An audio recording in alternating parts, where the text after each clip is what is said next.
मत बुलेटिनमध्ये आपल्या सगळ्यांचं स्वागत। सविस्तर बातम्यांची सुरुवात या घडीच्या एका मोठ्या बातमीने आपण करणार आहोत। उद्यापासून सुरू होणाऱ्या हिवाळी अधिवेशनात शिवसेना विरोधी बाकावर बसणार याची पुष्टी आता झालेली आहे। केंद्रीय संसदीय कार्य मंत्री प्रल्हाद जोशींनी तसं माध्यमांना सांगितलंय। काही वेळापूर्वीच त्यांनी या ठिकाणी तसं स्पष्ट केलेलं आहे। त्यामुळे उद्यापासून सुरू होणाऱ्या हिवाळी अधिवेशनात शिवसेना विरोधी बाकावर बसणार याची पुष्टी झाली आहे। त्यामुळे महाराष्ट्र राजकारणाचे पडसाद आता संसदेत उमटताना बघायला मिळतात। संसदेमध्ये सेना विरोधी बाकावरच बसणार याची पुष्टी झालेली आहे। केंद्रीय संसदीय कार्यमंत्री प्रल्हाद जोशींनी तसं माध्यमांना सांगितलंय।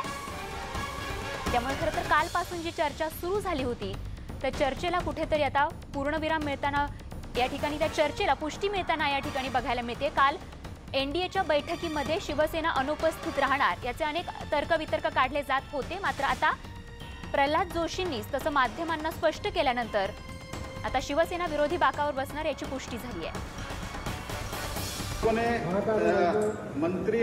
मिनिस्टर हैज रिजाइन, मंत्री ने इस्तीफा दे दिया है। मंत्री इस्तीफा देके उन लोगों ने कांग्रेस और एनसी के साथ चल रहे हैं, इसीलिए अपोजिशन के तरफ उनको सीट अलॉटमेंट हो रहा है। लोकसभा में हो रहा है, राज्यसभा में। आणि या संदर्भात अधिक तपशीलवार माहिती देण्यासाठी आमचे नवी दिल्लीचे प्रतिनिधी प्रशांत लीला रामदास आपल्या सोबत आहेत। प्रशांत, कालपासून खरं तर मोठी चर्चा या ठिकाणी रंगली होती, तर्कवितर्क लढवले जात होते आणि आता प्रल्हाद जोशींनी स्वतः या ठिकाणी या विधानाला किंवा या चर्चांना पुष्टी दिल्याचं बघायला मिळतंय। बरोबर, या पद्धतीने बघितलं काल चर्चा होती की या पद्धतीने विरोधी पक्षांच्या जागांवरती आता शिवसेना बसणार, त्या पद्धतीच्या जागांच्या त्यांना अलॉटमेंट करण्यात आलं अशी माहिती पुढे आली होती।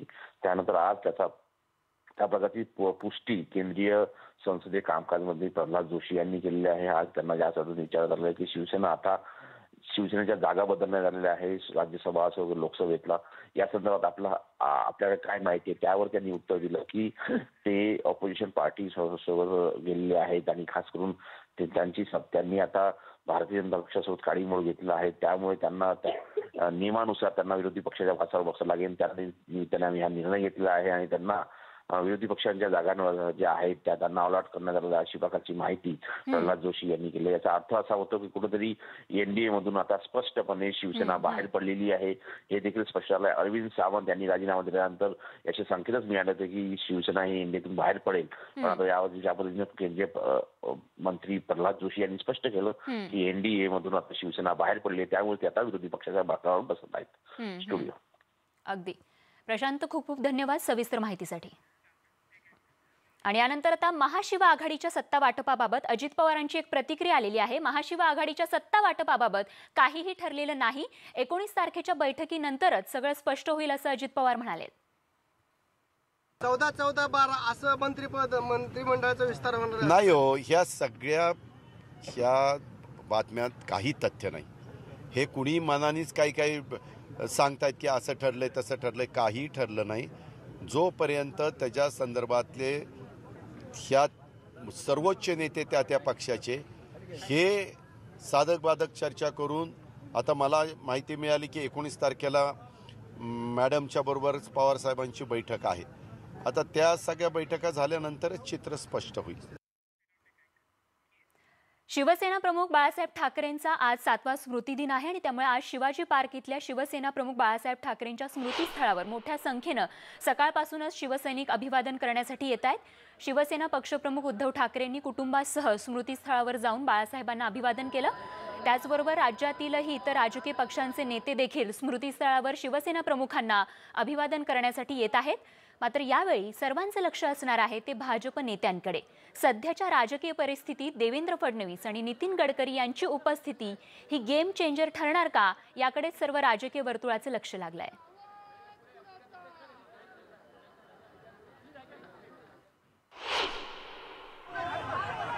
तर आज भाजप नेत्यांनी देखील स्मृतीस्थळावर येऊन बाळासाहेब ठाकरेंना अभिवादन केलंय। शिवसेनेसोबत संबंध ताणलेले असताना भाजप नेते इथे येणार का याची उत्सुकता सर्वांनाच होती। मात्र हे ताणतणाव बाजूला सारत भाजप नेते स्मृतीस्थळावर आले आणि देवेंद्र फडणवीस, पंकजा मुंडे, विनोद तावडे, भाजप मुंबई अध्यक्ष मंगलप्रभात लोढांचा देखील यामध्ये समावेश होता आणि सगळ्यांनी या ठिकाणी उपस्थिती लावत बाळासाहेबांना आदरांजली वाहिली आहे।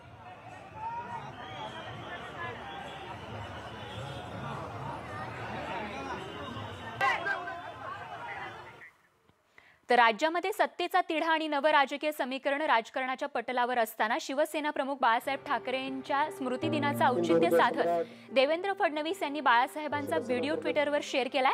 भाजप सेना राजकीय संबंधात तणाव वाढला असतानाच फडणवीस यांचं हे ट्विट बघायला मिळतंय.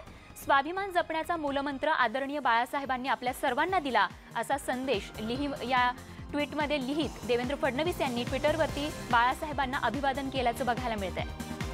त्यामुळे आता शिवसेनेकडून देवेंद्र फडणवीसांच्या या ट्विटला कशा पद्धतीनं प्रतिउत्तर दिलं जातं हे पाहणं महत्त्वाचं ठरणार आहे.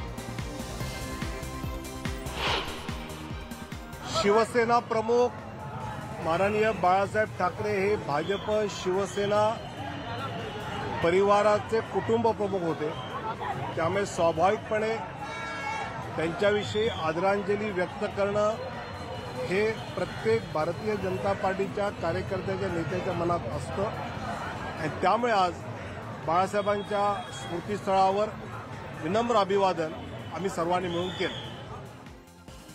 तर यावेळी पंकजा मुंडेंची देखील या ठिकाणी उपस्थिती बघायला मिळेल. त्यांच्याशी देखील खास बातचीत केली, बघूया. आपल्यासोबत पंकजा मुंडे आहेत. ताई, तुम्ही स्वतः आता शिवसेना प्रमुख बाळासाहेब ठाकरे यांच्या स्मृतीस्थळावरती आदरांजली वाहण्यासाठी आलात. काय प्रतिक्रिया तुमची, काय भावना आहे? मी आदरणीय बाळासाहेब ठाकरे यांच्या स्मृतींना, त्यांच्या विचारांना विनम्र अभिवादन करण्यासाठी आले.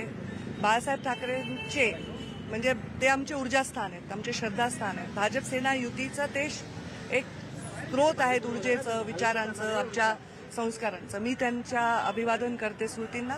मुंडे महाजन परिवाराचं त्यांचंही असं नातं आहे. राजकारणाच्या पलीकडचं हे नातं आहे. आज राजकारणाचं नसून हा भावनांचा दिवस आहे. आम्ही त्यांना भावना आमच्या पूर्ण ओतप्रोत त्यांना समर्पण करतो. तुम्ही देखील आला, देवेंद्र फडणवीस देखील आले, मात्र उद्धव ठाकरे यांची भेट होऊ शकली नाही, ते या ठिकाणी आले. आम्ही बाळासाहेबांना अभिवादन करण्यासाठी चाललो आहोत आणि सगळ्याच नेत्यांसाठी बाळासाहेबांचं एक स्थान आहे. त्यांचा विचार हे आमच्यासाठी प्रेरक आहे. त्यामुळे सर्वजण इथे अभिवादन करण्यासाठी आले. पण आज जेव्हा देवेंद्र फडणवीस आले तेव्हा शिवसैनिकांकडून घोषणाबाजी देखील करण्यात आली. त्या घोषणाबाजीबद्दल काय? आजचा दिवस राजकारणाचा नाही, आजचा दिवस कोणत्याही राजकीय विषयांचा नाही. आजचा दिवस हा काही नेते हे त्याच्या पलीकडे आहेत. म्हणजे बाळासाहेब ठाकरेंचा व्यक्तिमत्व हे त्याच्याही पलीकडे. आज त्यांना अभिवादन करून त्यांच्या विचारांवर चालणारे त्यांना सन्मान देण्यासाठी आम्ही इथे आहोत. काही शेवटचा प्रश्न होतो. विधानसभा निवडणुकीच्या निकालानंतर भाजप शिवसेना संपर्क आणि संवाद दोन्ही तुटलेले, ते आता पुन्हा प्रस्थापित. परत म्हणलं, आज कुठलाही राजकीय कॉमेंट मी इथे करू शकणार नाही, कारण मी इथे फक्त भावनांनी एक आदरांजली वाहण्यासाठी आले. आपण फक्त इथे भावना आणि आदरांजली वाहण्यासाठी स्मृतीस्थळावरती आलो असल्याचं भाजपचे नेते पंकजा मुंडे यांनी सांगितलं आहे. व्हिडिओ जर्नलिस्ट अरुण पेडणेकरसह उदय जाधव, न्यूज 18 लोकमत, मुंबई. तर यावेळी बाळासाहेबांचे जुने सहकारी आणि माजी मुख्यमंत्री शिवसेनेचे ज्येष्ठ नेते मनोहर जोशींनी देखील यावेळी अभिवादन करण्यासाठी या ठिकाणी उपस्थिती लावली. त्यांच्याशी खास बातचीत केली आमचे प्रतिनिधी उदय जाधव यांनी. माननीय बाळासाहेब ठाकरे यांच्याबरोबर मी 45 वर्ष काम केले आणि त्यामुळे त्यांची स्मृती जागृत करणं आणि बाळासाहेबांचे सुपुत्र उद्धवजी यांना त्यांच्या कामात मदत करणं असा माझा उद्देश. आणि मला अतिशय आनंद होतोय की या गोष्टीची दखल महाराष्ट्राने सुद्धा घेतली. किंबहुना शिवसेना म्हटल्यानंतर बाळासाहेब ठाकरे हे समीकरण सर्वांच्या मनात पोचलेलं आहे.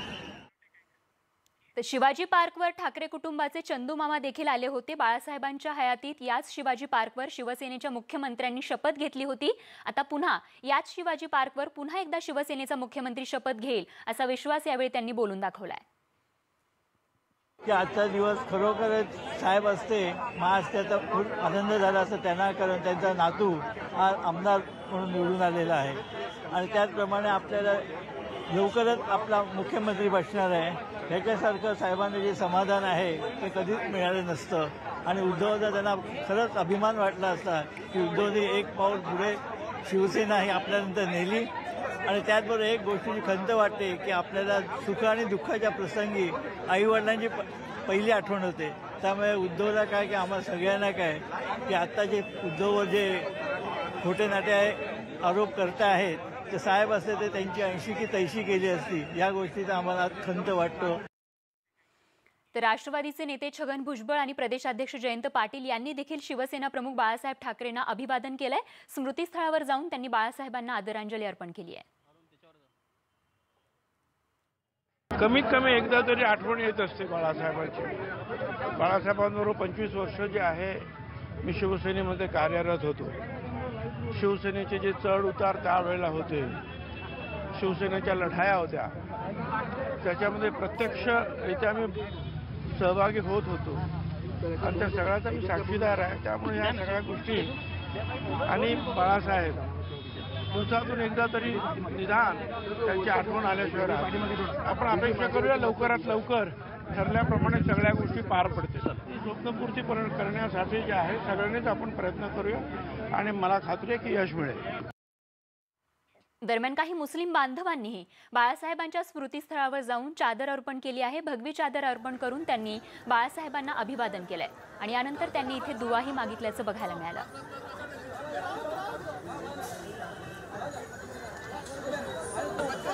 आज सकाळपासूनच मुंबईमधल्या शिवाजी पार्क इथे असलेल्या स्मृतीस्थळावर राज्यभरातल्या शिवसैनिकांनी हजारोंच्या संख्येनं उपस्थिती लावली आहे, ज्यामध्ये अशा पद्धतीनं हे मुस्लिम बांधव देखील बाळासाहेबांच्या स्मृतीस्थळावर येऊन त्यांनी बाळासाहेबांना अभिवादन केलंय।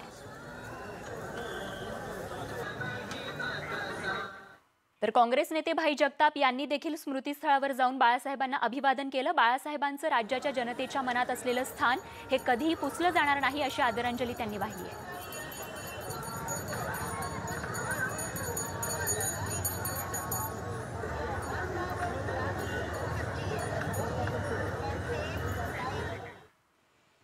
तर आज दिवसभर अनेक महत्त्वाच्या घडामोडी घडत आहेत। प्रत्येक महत्त्वाची अपडेट अशीच आपल्यापर्यंत पोहोचवत राहणार आहोत। मात्र आमच्या एका खास कार्यक्रमाची आठवण करून देत आहे।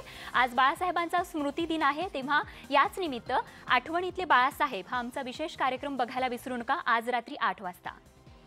बघत पुढची एक महत्त्वाची बातमी ती म्हणजे मुख्यमंत्री हा शिवसेनेचाच होईल असा पुनरुच्चार संजय राऊतांनी केलाय। तसंच आम्हाला कोणी शहाणपणा शिकवू नये असं प्रत्युत्तर देवेंद्र फडणवीसांनी केलेल्या ट्विटला शिवसेना प्रवक्ते संजय राऊतांनी दिलंय।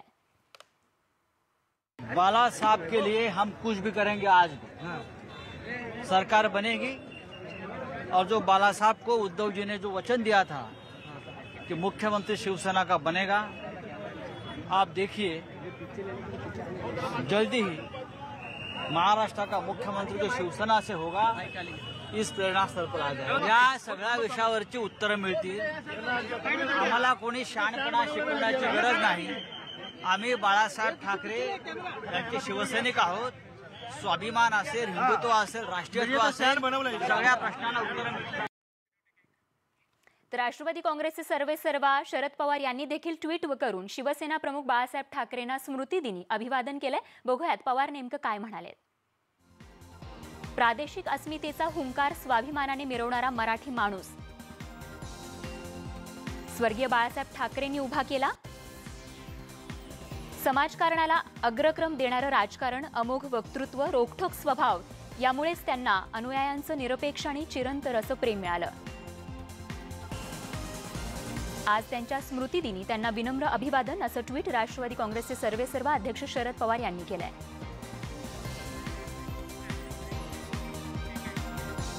आणि बातमीसोबतच बुलेटिनमध्ये अगदी छोटासा ब्रेक घेऊन लगेचच परत येतो। बघत रहा न्यूज 18 लोकमत। म्हणजेच कोल्हापूर सांगली भागात आंदोलन पेटण्याची शक्यता आहे, कारण आज झालेली साखर कारखानदार आणि शेतकरी संघटनेमधली बैठक फिसकटली आहे। कोल्हापूरमध्ये शासकीय विश्रामगृहावर साखर कारखानदार आणि स्वाभिमानी शेतकरी संघटनेच्या पदाधिकाऱ्यांची बैठक होती आणि या बैठकीत चर्चा सुरू असतानाच कारखानदारांनी एक रकमी FRP देता येणार नाही, तिचे तुकडे करावे लागतील असं म्हटलं। त्यावर स्वाभिमानी शेतकरी संघटना बैठकीतून उठून थेट बाहेर आल्यानं ही बैठक फिसकटली आहे। तर 23 नोव्हेंबरला होणाऱ्या ऊस परिषदेत जो निर्णय होईल तोच अंतिम असेल असं स्वाभिमानी शेतकरी संघटनेने सांगत उद्यापासून कोल्हापूर जिल्ह्यातील सगळे साखर कारखाने बंद असतील असं म्हटलंय। दरम्यान कारखानदारांच्या मार्फत बोलताना आमदार सतेज पाटील यांनी ही प्राथमिक चर्चा होती, 25 तारखेला पुन्हा एकदा बैठक घेऊ असं म्हटलंय। साखर कारखानदारांची परिस्थिती काय आणि शेतकऱ्यांच्या अडचणी यामध्ये एक मध्यमार्ग काढावा यासाठी एक प्राथमिक बैठक आज घेतलेली आहे। कारखान्यासमोर बँकेचा उपलब्ध फायनान्स किती असणार आहे, FRP देण्यासाठी काय अडचणी असणार आहेत याचा जवळजवळ एक तासभर आम्ही त्यांच्याशी चर्चा केलेली आहे। आणि 23 तारखेला जो जयसिंगपूरला राजू शेट्टी साहेबांचा मेळावा आहे, तो मेळावा झाल्यानंतर मग 25 तारखेला पुन्हा एकदा या सर्व घटकांशी बोलून यातून एक सन्मानपूर्वक मार्ग काढावा, हा आमचा प्रयत्न या ठिकाणी असणार आहे. आणि या बातमीसोबतच बुलेटिनमध्ये आणखीन एक अगदी छोटासा ब्रेक घेऊन लगेचच परत येतो. बघत रहा न्यूज 18 लोकमत. आपल्या सगळ्यांचं पुन्हा एकदा स्वागत. आणि त्या बातमी आहे नाशिकच्या संगीत महोत्सवाची. शंकराचार्य न्यास आयोजित कुर्तकोटी संगीत महोत्सव सध्या नाशिक शहरात सुरू आहे. सूर ताल लय याचा सुरेल संगम असलेला हा महोत्सव म्हणजे नाशिककरांसाठी सांस्कृतिक उत्सव मानला जातो. तर अनेक प्रख्यात कलाकारांचा सहभाग दरवर्षी या संगीत महोत्सवात असतो. आज अभिषेक बोरकर यांच्या सरोज वादनानं या कार्यक्रमात रंगत आणली. तर यावेळी गान सरस्वती किशोरी अमोणकर युवा पुरस्कारानं बोरकर यांना सन्मानित करण्यात आलं. बघूयात याच कार्यक्रमातील एक खास झलक.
हमारा कल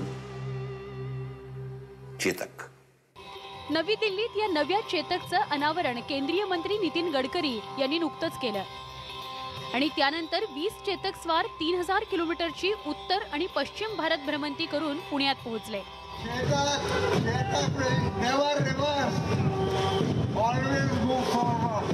बजाज ऑटोचे अध्यक्ष राहुल बजाज यांनी या टीमचं स्वागत केलं. या नवीन बजाज चेतक मध्ये रिव्हर्स मोड असला तरी बजाज ऑटो कधी रिव्हर्स जाणार नाही असं थोरले बजाज म्हणाले. Though we have provided the first of its kind, the reverse possibility, but Chetak always has moved forward. It will never reverse. Neither will Bajaj Auto ever reverse. All of you. या नव्या चेतक मध्ये 6 रंगांचा choice उपलब्ध असणार आहे. तिची सगळ्यात महत्त्वाची खासियत असणार आहे लिथियम आयन बॅटरी. बजाजनं अजून चेतकची किंमत जाहीर केली नसली तरी तिच्यासाठी 1 ते 1.5 लाख मोजावे लागतील असं तज्ज्ञांनी सांगितलंय.